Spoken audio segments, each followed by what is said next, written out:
Good morning, students. Today we are going to start chapter number first of history. The first chapter is tracing change through 1,000 years. Tracing means होता है पड़ताल करना या जांच करना, हजारों वर्षों के दौरान हुए परिवर्तनों की जांच और पड़ताल। 1,000 years, ये 1,000 years कौन से है? ये 1,000 years मेडिवल पीरियड की है। Students, you know very well that our Indian history is divided into the 3 periods: ancient, medieval and modern. About the ancient history we have already discussed in 6th class. In this year, means in 7th class, we will discuss about the medieval Indian history. Means मध्यकालीन भारतीय इतिहास के बारे में हम जानेंगे। तो medieval Indian history कहाँ से स्टार्ट होती है? 700 AD से लेके 1700 AD तक, मीन्स 700 ईस्वी से लेके 1700 ईस्वी के बीच का जो टाइम पीरियड है वो मिडिवल इंडियन हिस्ट्री या मध्यकालीन भारतीय इतिहास माना जाता है। तो हम इस चैप्टर में यही देखेंगे कि इन 1000 years में, मीन्स मेडिवल पीरियड में कौन कौन से चेंजेस आए, कौन कौन से परिवर्तन आए। एक प्रकार से हम ये कह सकते हैं कि आपका ये चैप्टर है, ये पूरे मेडिवल पीरियड का, पूरे मध्यकालीन भारत का ये सार है। इसमें हम जो भी इन पूरे 1000 ईयर में जो जो चेंजेज आए उनके बारे में पढ़ेंगे कि कौन कौन से पूरे 1000 ईयर्स में चेंजेज आए।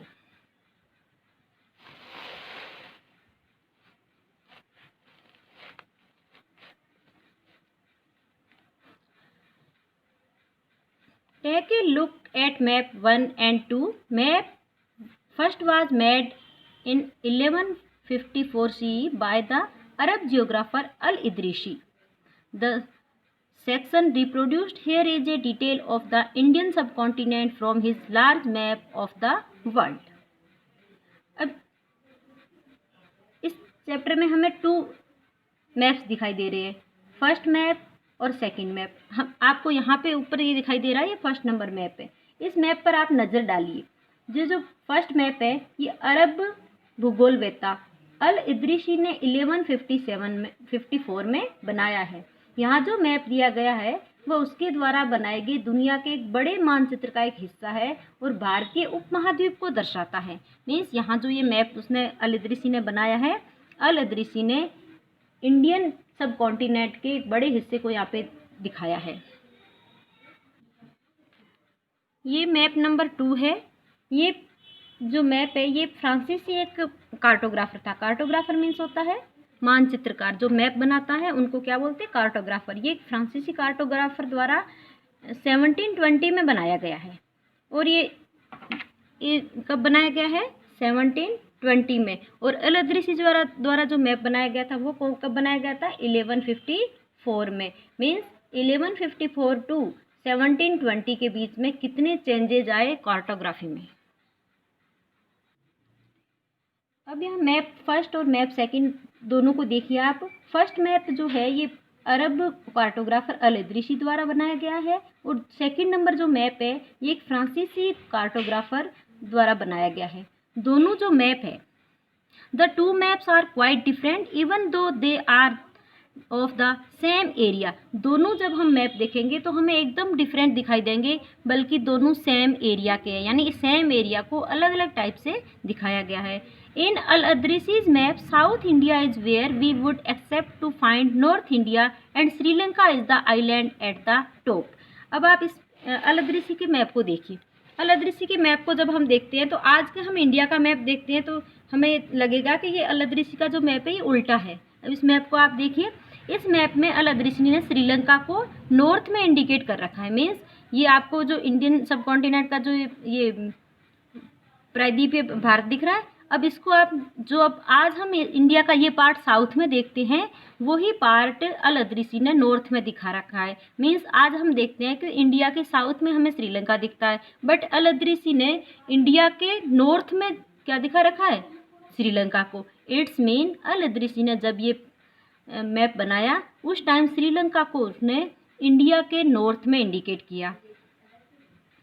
And the island at the top place names are marked in Arabic. और इसने जो आइलैंड्स है, जितने भी यहाँ पे आइलैंड्स है वो उन्होंने टॉप पे दिखा दिए। अब हमेशा हम टॉप वाली डायरेक्शन नॉर्थ मानते हैं, इट्स मीन उन्होंने साउथ को क्या मान लिया? नॉर्थ में इंडिकेट करके, और श्रीलंका और आइलैंड्स को उन्होंने नॉर्थ में इंडिकेट कर दिए। और उन्होंने जो भी मार्क किए, जो भी उन्होंने नेम दिए, वो सारे कौन सी लैंग्वेज में हैं? अरेबिक लैंग्वेज में। अरेबिक लैंग्वेज में उन्होंने इनको मार्क किया है।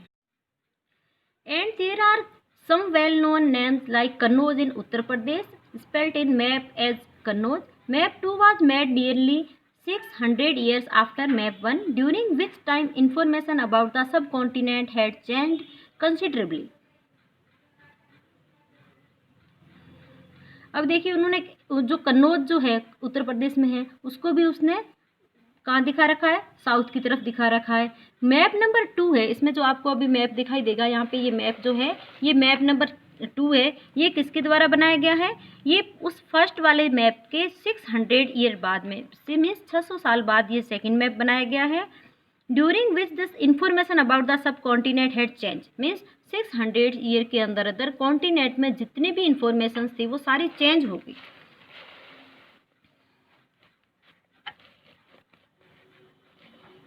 The maps. This map seems more familiar to us, and the coastal areas in particular are surprisingly detailed. This map was used by European sailors and merchants on their voyages. Second map जो है, ये map देखने से हमें लगता है कि ये हमें आज का जो हम इंडिया का मैप देखते हैं उसके जैसा ही लगता है, इसलिए हमें ये फेमिलियर यानी जाना पहचाना हमें लगता है। क्यों? क्योंकि आज हम इसी टाइप का इंडिया का मैप देखते हैं। तो जो सेकंड नंबर मैप है, जो फर्स्ट के 600 ईयर्स बाद बनाया गया है, वो मैप हमें एकदम जाना पहचाना लगता है।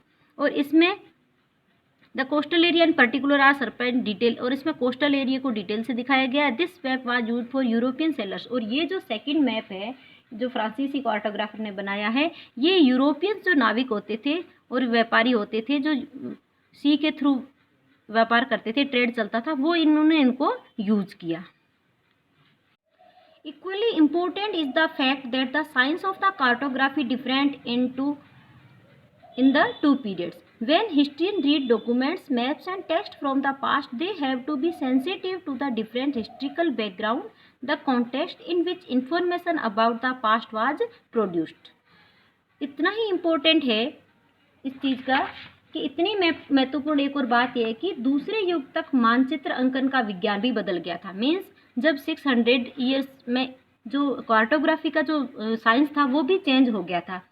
तो इतिहासकार जब हिस्ट्रियन जब पास्ट का जब अध्ययन करते हैं, तो इतिहासकार जब बीते युगों के दस्तावेजों, नक्शों और लेखों का अध्ययन करते हैं, तो उनके लिए सूचनाओं के संदर्भों का, उनकी भिन्न भिन्न ऐतिहासिक पृष्ठभूमि का ध्यान रखना जरूरी हो जाता है। क्यों?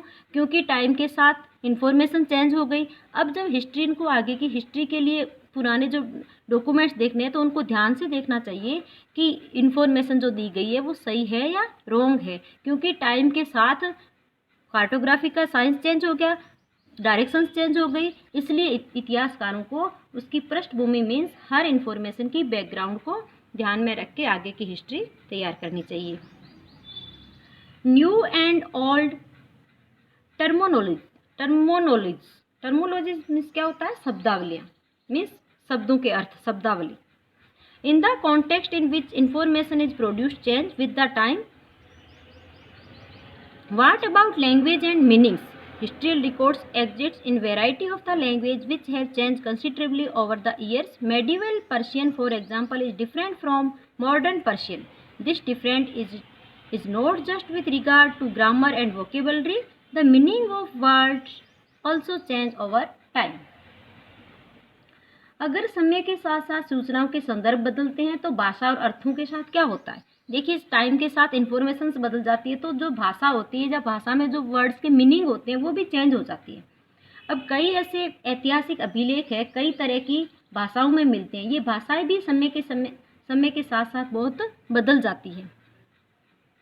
अब हम एग्जाम्पल लेते हैं, जैसे मध्य युग की फारसी और आधुनिक फारसी में भी डिफरेंस है। मीन्स मेडिवल पर्शियन जब हम लैंग्वेज देखते हैं और जो मॉडर्न पर्शियन लैंग्वेज है, उन लैंग्वेज में भी शब्दों में कई चेंज मिल गए हैं।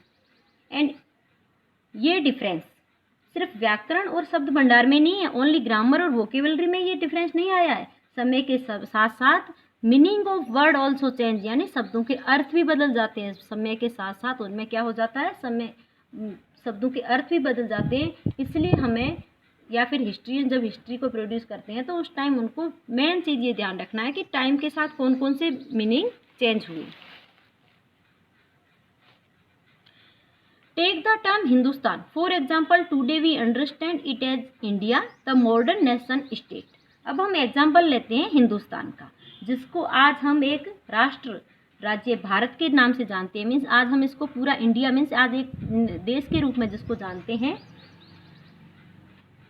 When the term was used in the 13th century by Minhaj-e-Siraj, a chronicler who wrote in Persian, he meant the area of Punjab, Haryana and the land between the Ganga and Yamuna. He used the term in the political sense for lands that was a part of the dominance of the Delhi Sultan. 13th century में एक फारसी इतिहासकार था, उसका नाम था मिन्हाज-ए-सिराज। उसने जब Hindustan word का प्रयोग किया, हिंदुस्तान शब्द का प्रयोग किया, तो उसमें उसके हिंदुस्तान से मतलब था पंजाब, हरियाणा, गंगा और यमुना के बीच का इलाका। और उसने ये हिंदुस्तान वर्ड पॉलिटिकल सेंस से यूज किया था, यानी उसका उसने पॉलिटिकल सेंस निकाला था। मीन्स दिल्ली सल्तनत के अंडर में जो एरिया उस दिल्ली सुल्तान के अंडर में आता था, उस एरिया को उसने हिंदुस्तान नाम दिया। इवन जो इंडिया का आज का पार्ट दिल्ली सुल्तान के अंडर में नहीं आता था, उस एरिया को उसने हिंदुस्तान में इंक्लूड नहीं किया। He used the term in the political sense for lands that was a part of the domains of the Delhi Sultans. The area included in this term shifted with the extent of the Sultanate, but the term never include South India. देखिए मिन्हाज-ए-सिराज के जो Hindustan word उनका sense जो हिंदुस्तान से था, उनमें south का area कभी इंक्लूड नहीं था। जो आज का साउथ इंडिया है वो इंक्लूड नहीं था। क्यों? क्योंकि साउथ इंडिया दिल्ली सल्तनत के अंडर में नहीं था, इसलिए उस अकॉर्डिंग टू मिन्हाज-ए-सिराज जो हिंदुस्तान था उसमें आज का साउथ इंडिया इंक्लूड नहीं था। By contrast in the early 16th century Babur has